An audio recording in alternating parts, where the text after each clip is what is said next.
La République de Platon. La République de Platon est peut-être le livre le plus célèbre de la philosophie occidentale. La République peut être lue de plusieurs manières différentes, comme un traité sur la théorie et la pratique politique, comme un manuel pédagogique ou comme une défense de la conduite éthique. L'objet de la République est la construction d'une cité idéale devant conduire au règne de la justice. En d'autres mots, ce texte décrit la meilleure organisation sociale possible. C'est aussi une œuvre qui a pour but de donner une explication rationnelle à la politique. Le texte s'articule donc aussi essentiellement autour de l'idée de justice. La cité idéale y apparaît comme le milieu le plus propice à la plénitude de la justice. La question éthique de la justice s'élargit assez rapidement en une question sociale. Platon tente aussi de créer un lien entre les effets de la justice dans la société et dans la vie de l'homme. Le Vanquet. Le Vanquet est un des plus célèbres dialogues de Platon. Et le Vanquet est un dialogue qui porte sur l'amour.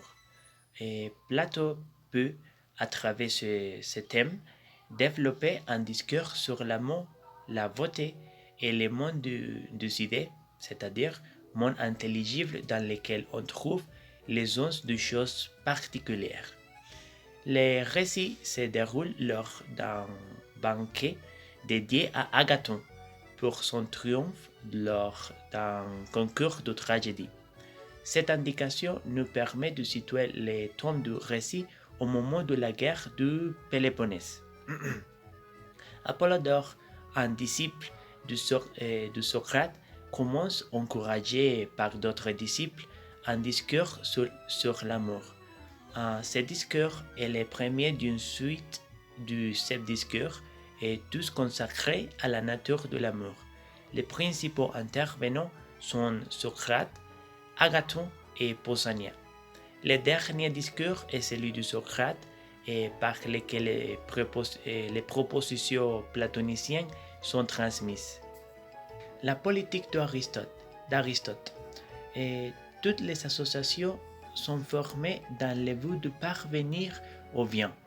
Pose Aristote en préambule. La cité grecque ou polis est l'association la plus commune dans le monde grec, contenant toutes les autres associations, telles que les familles et les associations professionnelles. En tant que telle, la cité doit viser le plus grand bien, et ceci induit donc une vision téléologique de la politique.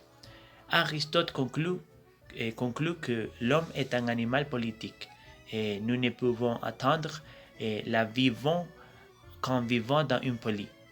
En présentant les relations économiques au sein de la cité, Aristote défend la propriété privée, condamne le capitalisme excessif et l'esclavage.